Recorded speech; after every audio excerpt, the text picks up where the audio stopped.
Dando continuidade à nossa série sobre o teatro de José Celso Martinez Corrêa, nós chegamos em 1967, que é um ano ou um momento de virada para o Teatro Oficina e, sobretudo, para a poética que o José Celso Martinez Corrêa vai conceber para o seu teatro brasileiro e para a sua forma de conceber a relação entre público e plateia no teatro nacional. 1967 é ano decisivo porque é o ano de O Rei da Vela. Essa peça de que quem acompanha aqui o Duras Letras sabe que é uma espécie de fantasma que me atormenta, está sempre aparecendo aqui nos vídeos, aparecendo em comentários.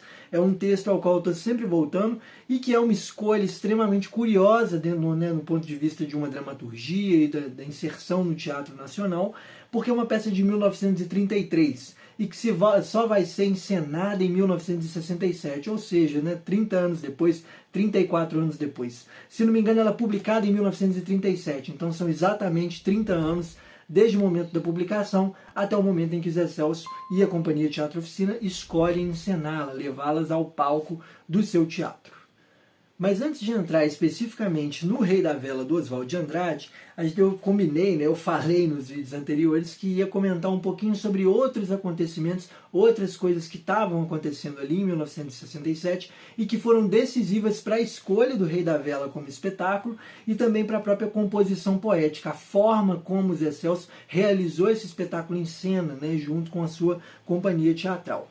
Esses acontecimentos, antes de entrar especificamente em um deles, a gente tem que falar rapidamente sobre aquele golpe de 64, lembrando que em 1964 é instaurada a ditadura militar no Brasil, e isso vai ser um baque fortíssimo no meio cultural. Por quê? Porque a forma como a cultura estava se construindo, desde 1950, desde a década de 50 até aquele momento de 64, era extremamente ligada, estava num movimento de intimidade muito grande, tanto com o meio estudantil quanto os meios de trabalho. Então, os operários, os trabalhadores do campo, eles estavam em contato e em regime de proximidade muito maior com o meio cultural. Isso porque tanto eles estavam sendo agentes e produtores de uma cultura que aflorava ali naquele momento, como também num movimento de chegada até eles. As companhias tinham interesse em ir até lá e fazer deles não só público, mas agentes e produtores também dentro do meio teatral. Como eu disse antes, uma das personalidades muito importantes desse movimento vai ser o Augusto Boal, o próprio José Celso em outra medida, mas o Boal, sobretudo, essa figura central, figura-chave do teatro de arena, que estava envolvida com o CPC, os Centros Populares de Cultura, e que em 1964 vem os seus projetos basicamente interrompidos. Chega o golpe militar e interrompe essa dinâmica de trabalho. E eles vão precisar inventar novas formas de fazer, novas formas de atuar na cultura. No período que vai de 64 até mais ou menos 67, a gente vai ver uma espécie de crise dentro do meio artístico que vai gerar peças, por exemplo, como a encenação do Rei da Vela do Teatro Oficina. E quando eu digo que vai haver uma crise no meio cultural, eu quero dizer uma crise quase que identitária, vamos dizer assim. As companhias começam a passar por um drama seríssimo, que é o drama de para quem nós fazemos teatro e quem somos nós para fazer teatro. Essa pergunta que paira ali ao redor de quase todas as companhias envolvidas no momento, sobretudo as companhias com ideologia política à esquerda, afirmada com um compromisso político e social à esquerda, todas elas passam por essa espécie de crise de identidade. Porque uma vez que os caminhos são interrompidos com o golpe de 64, para quem que nós estamos fazendo teatro? Como nós estamos fazendo teatro?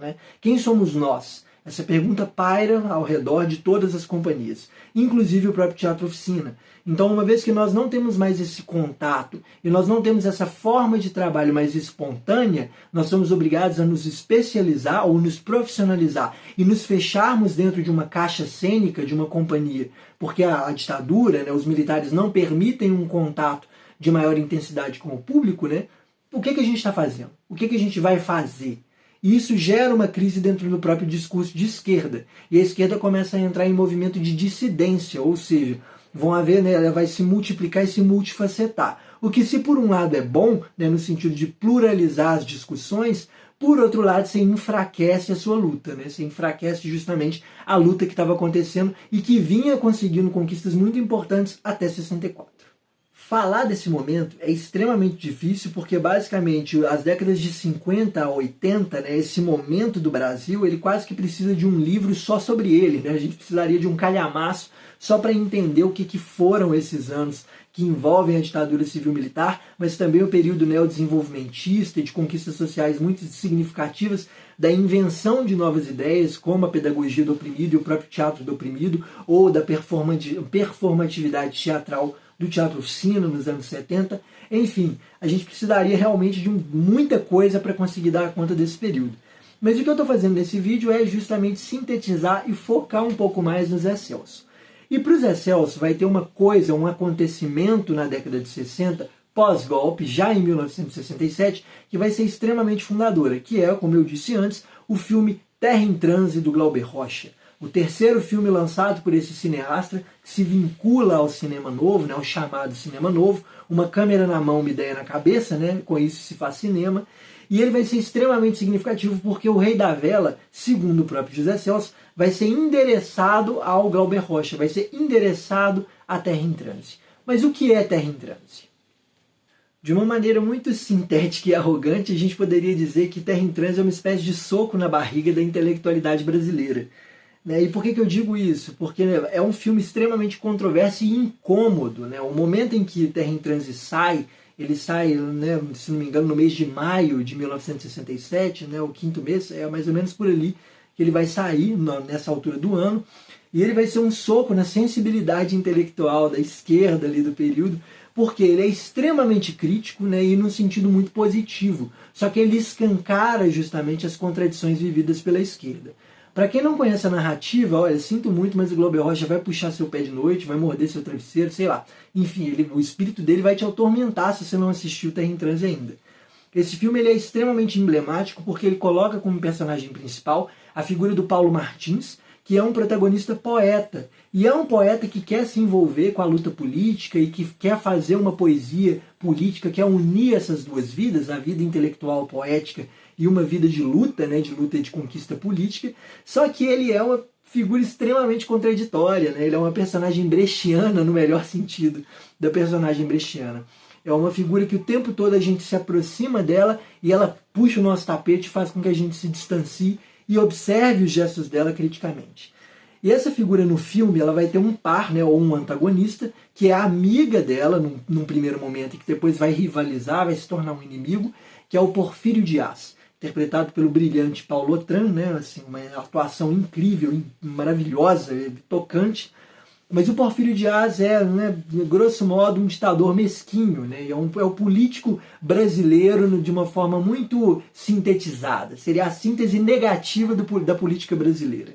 É um sujeito que está o tempo todo disposto a abrir as portas do Brasil, ou abrir as pernas do Brasil, para que o mercado estrangeiro entre e faça o que quiser, a troco de ganhar dinheiro, lucrar com isso.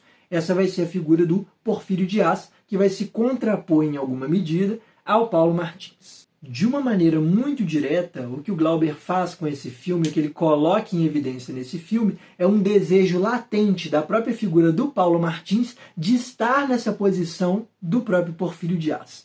Porque ao longo da trama do filme, o Porfírio Dias vai dar um golpe, vai tomar o poder de Eldorado. Isso é uma coisa que a gente precisa falar também. Esse filme é uma alegoria de um país latino-americano, supostamente chamado Eldorado. E o que acontece é esse golpe militar em que o Porfírio Dias toma o poder de Eldorado e se torna ali o ditador, dono, líder político desse país, com punho de ferro, lógico, com pulso firme. E o que acontece é que o Paulo Martins, em alguma medida, desejava essa mesma posição. E aí aparece a contradição, porque ele sendo um intelectual de esquerda que representa toda a massa intelectual do período, de forma sintética, é com ele que nós intelectuais, nós de esquerda, somos levados a nos identificar. O que acontece é que você está se identificando com uma figura também perversa, só que recalca essa perversão. É uma figura que justamente deixa às escondidas esse desejo de poder. Isso me faz lembrar, inclusive, uma discussão que eu tenho tido lá, né, na Faculdade de Letras, numa disciplina da pós, sobre os poetas, né, e o lugar dos poetas na política, porque o Platão vai banir os poetas da política, né, vai banir os poetas da república. E é muito curioso quando a gente vai e faz uma analogia, né, aproxima aí do Terra em Transe, porque o desejo do poeta é justamente ser um ditador. O que o poeta deseja para a república é tomar banho de néctar, que todos possam tomar banho de néctar, que todos possam, né, ter garantido seus livros de poesia. Esse é o desejo do poeta. E como que ele vai fazer isso? Fechando o Congresso e o STF, simplesmente falando, não, agora quem manda sou eu, porque eu, poeta, sei o que é bom. Então, né, vejam bem como é uma figura de fato extremamente controversa essa do intelectual colocado ali pelo Glauber Rocha no seu filme. E esse filme vai mexer com os afetos assim do período em que ele é lançado. Inclusive, positivamente, com o Teatro Oficina, com a companhia e com o próprio José Celso Martinez Corrêa. A última coisa que eu acho muito importante falar sobre esse filme do Glauber é que ele está justamente na crista da onda da Tropicália, ou do movimento tropicalista, que acontece justamente nesse lance de pouquíssimos anos, entre 66, a gente pode dizer, entre 66 e 69, é o boom, é a onda tropicalista no Brasil, esse movimento cultural que alcança várias fontes diferentes e formas diferentes de fazer música, cinema, teatro, moda, escultura, arquitetura, etc. E o filme do Glauber Rocha vai ser um dos precursores desse movimento, um dos primeiros objetos artísticos a se vincular a esse movimento. Só que isso cria algumas armadilhas, claro, de discurso históricas, porque tradicionalmente a Tropicália acabou caindo nos livros de história como uma espécie de rival a um discurso de esquerda mais engajado, ligado sobretudo no campo musical aos músicos de protesto e ao discurso cepecista. Só que a Tropicália é muito mais complexa que isso, né? Lógico, né? Como todo movimento artístico costuma ser. A própria esquerda, né? Marxista e cepecista costuma ser bem mais complexa do que a forma como ela é tradicionalmente historicizada. Mas enfim, essa contradição ou a complexidade aparece dentro de um filme do Glauber Rocha quando, por exemplo, a direção musical é assinada pelo Sérgio Ricardo, que é um dos músicos filhos, né, ou expoentes justamente da canção de protesto.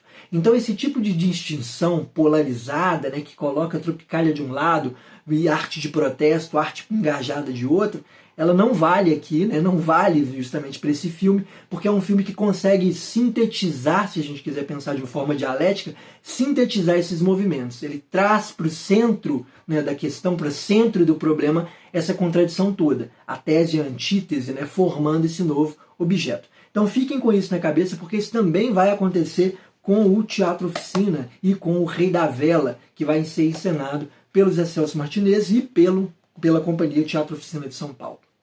Se tem uma coisa que Terra em Transe faz com o Zé Celso e com o Teatro Oficina, é dar uma espécie de empurrão ou de puxar o rodo ali neles, de forma que eles abandonem em alguma medida o seu realismo crítico.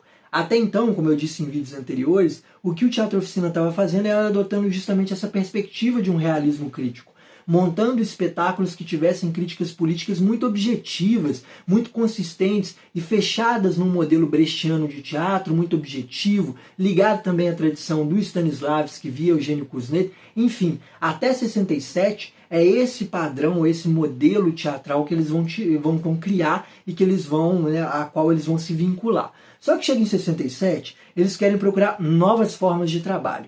E é muito importante dizer aqui que em 67 a ditadura estava capengando. No ano de 67 acontecem ali greves, acontecem conquistas dos trabalhadores, o que não era esperado, pensando que a gente está vivendo num regime ditatorial. Então, em 67 a ditadura está fraca, ela está enfraquecida, ela não tem tanto poder de mobilização e ela não agrada as pessoas como ela imaginava agradar. Só que em 68 ela dobra a aposta, mas a gente fala disso depois.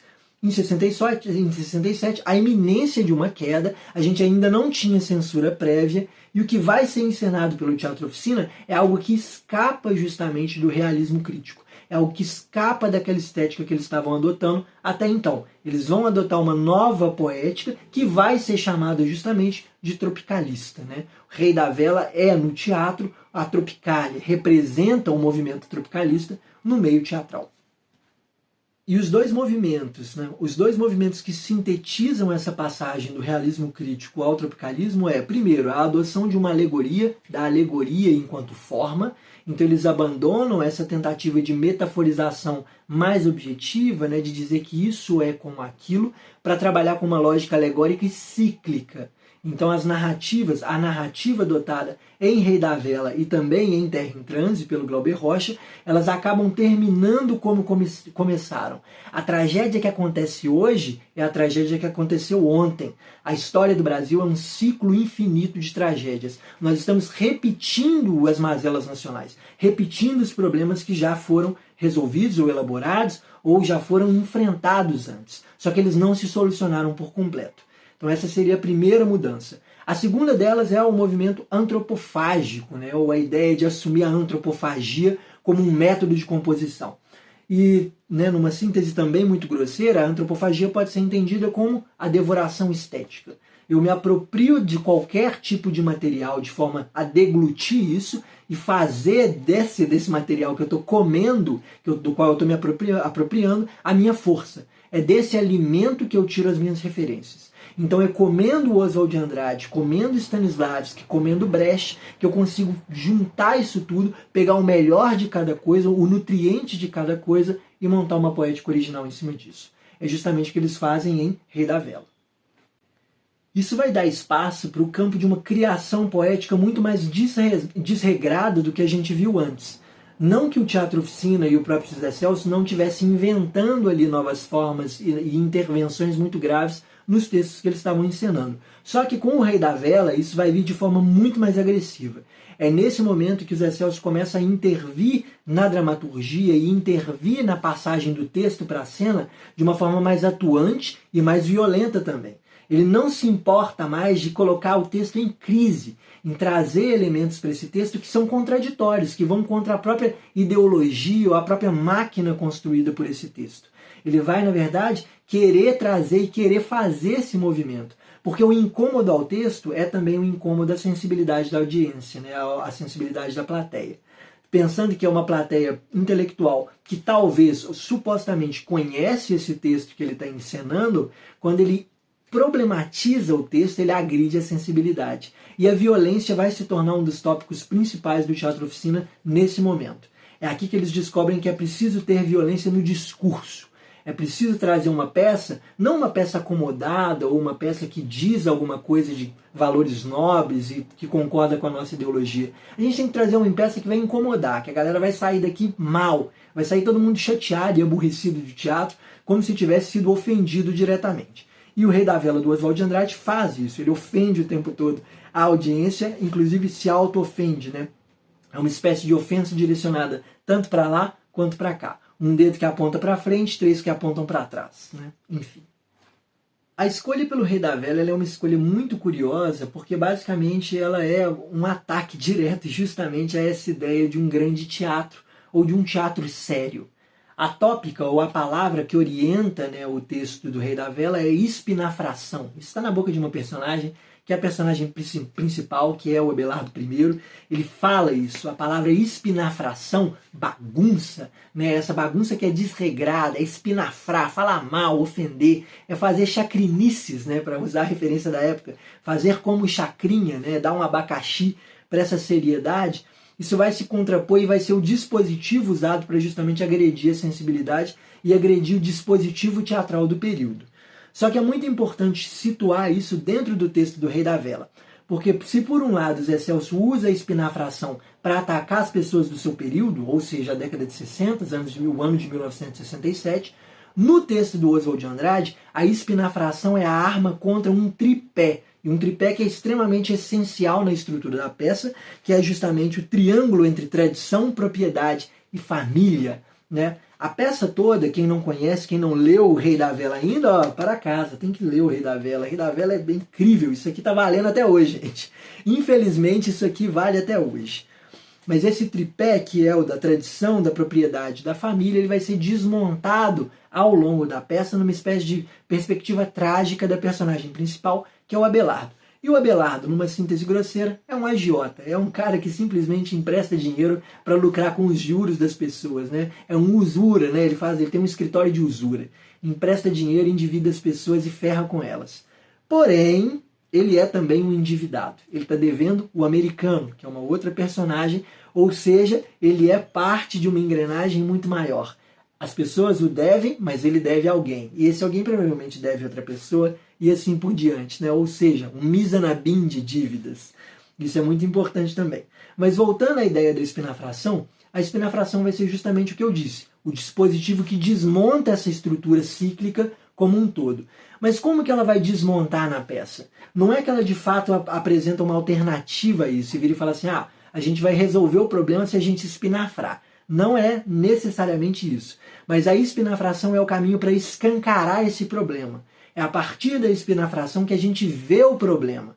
E isso o Zé Celso vai entender junto com a companhia dele lá em 1967. Se nós espinafrarmos no teatro, pode ser que essa sociedade burguesa, que essa audiência, esse público burguês, veja o problema, consiga ver quem eles são de verdade. E por isso eu disse que é uma violência do discurso também. É nesse aspecto de a espinafração conseguir revelar alguma coisa para essa audiência que aparece uma violência do discurso, né? Uma violência interna que é do próprio texto e que é também da forma como Zé Celso e a companhia vão interpretar esse texto em cena. Então, e isso vale tanto para o texto do Oswald de Andrade quanto para a encenação feita pelo Zé Celso e pelo Teatro Oficina, se de um lado a gente tem essa pirâmide que coloca tradição, família e propriedade, do outro a gente vai ter uma outra pirâmide, ou uma pirâmide vista em negativo, que tem o mau caratismo, o poder e o sexo. Mau caratismo, poder e sexo estão aí como recalque ou como a estrutura profunda da tradição propriedade e família. A propriedade tem no seu subterrâneo o poder. É a propriedade que constrói a dinâmica de poderes no Brasil, né? Seria essa a interpretação do Oswald e que está sendo reproduzida nos anos 60 pelo Teatro Oficina. Ao mesmo tempo, né, a estrutura da família esconde, né, recalca uma dimensão sexual e da liberdade sexual que é muito absurda, né, que chega ao absurdo na peça. Mas que no nosso cotidiano a gente poderia colocar isso no próprio gesto de traição. Esse gesto tão essa naturalização da traição na sociedade brasileira. Então, qual que é a família ideal no Brasil? É um pai, uma mãe e uma amante, né? Essa seria a estrutura. Então, existe um recalque por baixo da tradição familiar, né, da ideia de família, que coloca essa liberdade sexual e um impulso de desejo sexual que precisa estar subterrâneo, assim como a ideia de poder. Por último, né, a ideia de tradição recalca um mau caratismo. A nossa tradição é a tradição do mau caráter, né? É a passagem sempre adiante de um problema, é o postergar adiante, ou melhor, né? É herdar dos seus pais aquele mau caratismo de antes. Então, as estruturas de poder que estão podres, né? O país ruíno, tudo terrível, você herda isso e leva isso adiante, empurra isso com a barriga. Mesmo que para isso seja necessário ser otário, ser babaca, como o Abelardo I é, ou como num livro que eu terminei de ler e fiz um vídeo até por aqui para o canal recentemente, o Gaspar faz lá nos Sinos da Agonia do Outram Dourado. Então, o mau caratismo aparece como uma saída ou uma alternativa para a preservação dessa estrutura de uma tradição podre, de uma tradição gangrenada, que já acabou, que devia ter acabado, na verdade.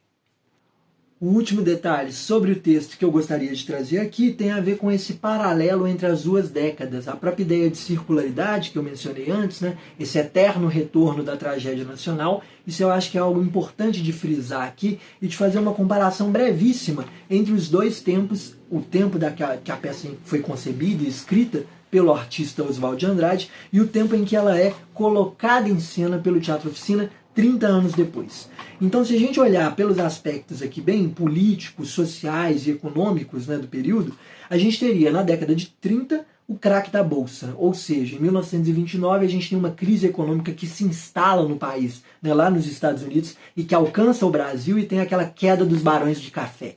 Isso transforma a paisagem brasileira por completo, sobretudo o meio industriário paulista, que é onde o Oswald de Andrade vai estar, né? Onde ele vai estar localizado, e onde também o Teatro Oficina, 30 anos depois, vai encenar o seu espetáculo. Só que se por um lado, né, a gente tem o craque da Bolsa em 1930, na década de 60 a gente vai ter um momento de recessão econômica. Depois da década de 50, com o neodesenvolvimentismo, né, aquele intenso boom, construção de Brasília, o Brasil vai se industrializar, todo mundo vai ter carro, todo mundo vai ter geladeira, etc, etc, etc. Vem uma crise econômica terrível no começo dos anos 60. Né? Isso vai ser um período de recessão econômica que espelha, que faz lembrar alguma coisa da década de 30. Então essa seria uma primeira associação entre essas duas temporalidades. A segunda tem o próprio golpe varguista na década de 30. O Oswald de Andrade vai ser um opositor ao regime varguista, vai ser expressamente contra, né, o Getúlio Vargas e a sua forma de fazer política a partir do Estado Novo. E nos anos 60 o Teatro Oficina vai se opor justamente à ditadura militar. Então nas duas situações, o momento político é um momento de instauração de um golpe. O golpe de 30, né, ou a Revolução de 30, o que veio a ser depois da Revolução de 30, quando Vargas decide não sair do poder, permanecer nele, né, nos altos dos anos 30, mas também em 64 o golpe militar, essa tomada dos militares do poder, que passa por um processo extremamente burocrático, claro, e que acaba passando por debaixo dos panos e resulta justamente num golpe terrível, que dura ali um lance de 20 anos, vai até 1988. Enfim, essa seria a segunda aproximação. A última aproximação que eu acho muito interessante é a do próprio momento artístico, né, vivido nesses dois momentos históricos. Para começar, a década de 30 ela fica muito famosa na literatura por ser o momento do neorrealismo. E o neorrealismo nada mais é do que justamente um realismo crítico. Uma forma de perceber a sociedade brasileira e os seus problemas, a literatura brasileira, a partir das suas contradições sociais. Isso volta com muita força no fim da década de 50 e no começo dos anos 60. E é justamente essas estéticas que, nos anos 30, o Oswald vai ironizar, parodiar, criticar a partir da sua arte, a partir de O Rei da Vela, e nos anos 60, o Oficina faz a mesma coisa. Pega a sua tradição do realismo crítico, coloca ela em cena de forma descaracterizada, totalmente ironizada.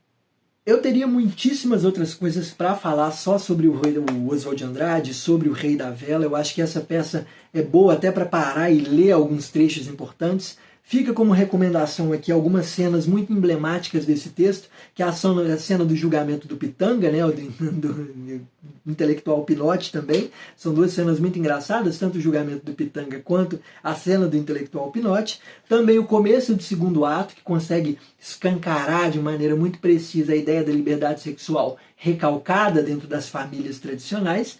E, por fim, o discurso sobre a burguesia, que está no terceiro ato, que é uma espécie de tomada de consciência do Abelardo I quando ele entra em derrocada, quando ele vai à falência. Essas seriam as minhas 4 recomendações de cena para vocês pararem e entenderem um pouco dentro desse texto aqui, e elas vão ter lugar capital também na encenação feita pelos Zé Celso em 1967. Porém, eu não entro nelas nesse vídeo aqui, porque esse vídeo já ficou longo demais, né? Já se estendeu pra caramba, e eu vou encerrá-lo com essa citação, com essa recomendação de cenas dentro do texto. Para terminar, como de costume, eu peço encarecidamente que, se você gostou desse vídeo, você deixe aquele like, você comente, você se inscreva no canal do Duras Letras. Não se esquece de clicar no sininho para que você receba todas as notificações e saiba todo o conteúdo que está chegando aqui no canal, as coisas que eu e a Isadora estamos lendo e a gente está publicando por aqui. Eu vou ficando por aqui, meu nome é Gabriel, agradeço demais por você ter assistido esse vídeo e até o próximo episódio.